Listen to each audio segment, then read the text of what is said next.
طبعا مشكلة ان احنا لما ندخل بالتسجيل نعمل تسجيل دخول في الفيسبوك افتح لنا حساب ثاني. المشكلة انه يكون عندنا في رقم واحد 4 أو 5 حسابات كلهم موثقين برقم واحد.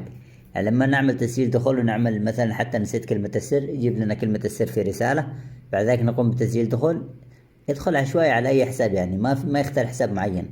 طب كيف حل المشكلة هذه؟ نحل المشكلة هذه إذا جينا هنا عند الفيسبوك طبعا في المتصفح أو في نفس التطبيق. بعد ذلك نعمل نسيت كلمة السر.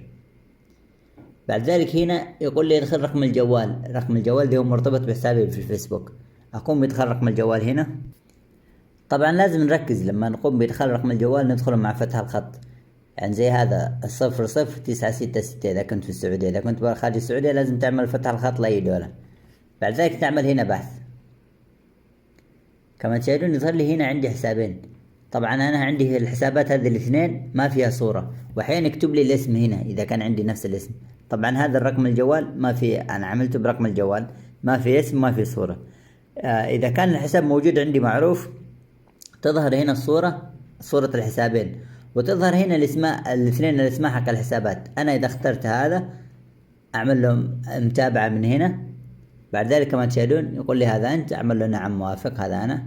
بعد ذلك يجيب لي رسالة مثلا إذا أردت تسجيل الدخول عبر رسالة نصية، أو يرسل لي الرمز على الإيميل. أعمل لها إعادة تعيين أو أعمل لها تسجيل دخول من هنا مباشرة. كما تشاهدون ندخل كلمة السر للدخول، أعمل متابعة.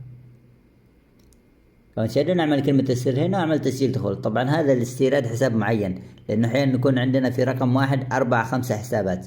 عشان كذا لما نقوم بالدخول من مكان واحد، مثلا كان عندنا نشتغل في داخلين عن طريق لعبة اللودو ودخلنا على حسابنا رجعنا على المستوى الأول، احنا مثلا في مستوى متقدم. المشكلة مش في اللودو ولا في الحساب، المشكلة ان احنا دخلنا في حساب ثاني غير الحساب الذي كنا موجودين فيه. لازم نبحث عن الحسابات في الفيسبوك، بعد ذلك نختار الحساب الذي كان موجود معانا في نفس اللعبة.